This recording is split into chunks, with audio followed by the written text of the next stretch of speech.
Hey everyone, how's it going? My name is Brian, and today I just wanted to give you guys a little bit of a glimpse into one of my training days. So I'm probably just like the rest of you guys, stuck at home, not having too much access to climbing, but at the same time still wanting to come out of quarantine, climbing harder and sending my projects. So I'd figure I'd make this video where I show you guys my training routine, what I eat in a day, as well as my recovery in between my sessions, since I tend to do 2 sessions per training day. So yeah, thanks for tuning in. Make sure to like, comment, and subscribe. You know the deal. And yeah, let's get started. Cool, so the first thing I do every morning is to go downstairs and say hi to my dogs. And then after that, I'm getting ready to make some breakfast before my limit bouldering session, which I do in my garage home wall. So today we're doing 2 scrambled eggs with some smoked salmon, and this will give us enough protein but not too much fat. And sometimes I'll do some oatmeal too, but not today. So yeah, there it is, and I have some orange juice for some carbs too. And I like to mix in a scoop of collagen for my tendons. Some say it helps, but you know, worst case it doesn't. All right, that's awkward. But yeah, after breakfast, get ready to go outside and start our limit bouldering session. So it's actually super hot today in Austin, where I live. It's like 90 degrees and super humid, so I don't know, not ideal conditions, but we'll see how it goes.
So we're back inside after that really productive session. Fell a lot, but managed to send my project, so that was really cool. So yeah, I'm just grabbing a smoothie that I made last night to boost up that protein, and got that chili oil for the noodles that my mom made me. This stuff is super addicting.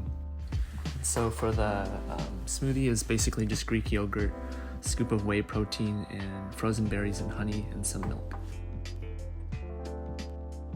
Now we're just going to do some foam rolling. So this helps reduce tightness and reduces some of the knots that have developed in my shoulders, biceps, and lats, especially after the limit bouldering session, as those were the main muscles used.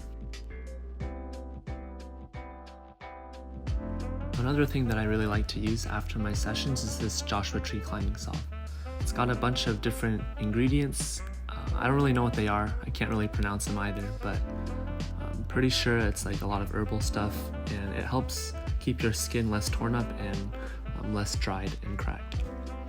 So it's really helpful. It does leave your skin a bit oily afterwards, but that goes away pretty quickly. It's kind of that period of time before dinner, kind of just chilling, waiting for my hands to dry. I watch some TikTok, relax and watch some climbing YouTubers, or play video games with my friends.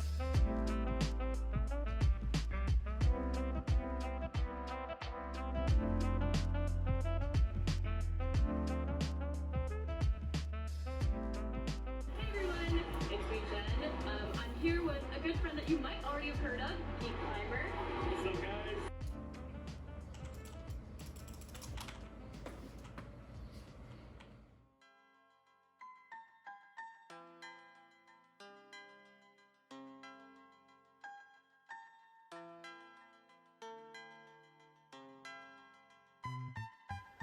So after dinner and after dessert, it's time to start warming up.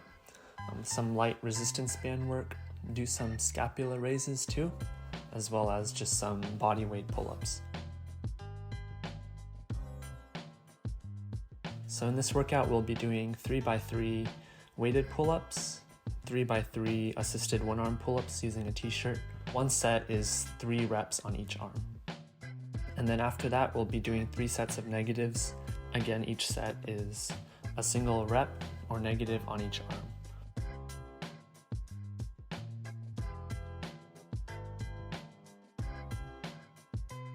By the time I reached the negatives, my lats were pretty burned out, so they didn't really look like negatives at all, but I was still trying to control them on the way down, which is what matters. So I definitely was still feeling them. After the pulling exercises, I'm just going to do a simple core circuit. So we've got some front lever progressions, weighted curls and bicycles, and then hanging L-sits, and then I don't really know what they're called, leg ups, I guess. Really focusing on contracting my abs there, and then some weighted Russian twists.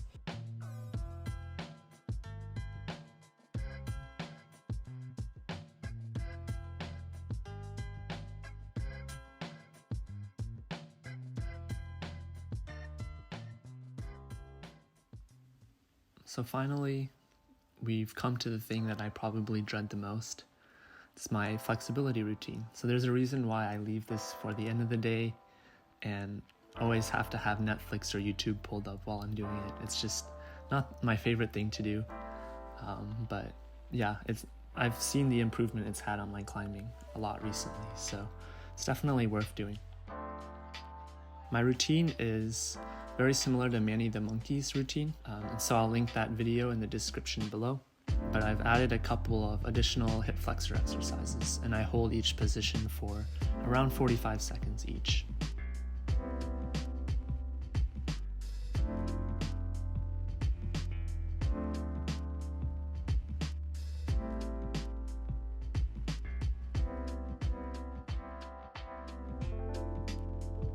So anyways, that concludes my video. Thank you guys so much for tuning in and sticking through it to the end. Really appreciate that. And if you guys have any feedback or comments, let me know down below. It's my first video, so I don't really know what I'm doing, honestly. But if there's anything you guys would like to see as well, just let me know and I'll make it happen. See y'all next time.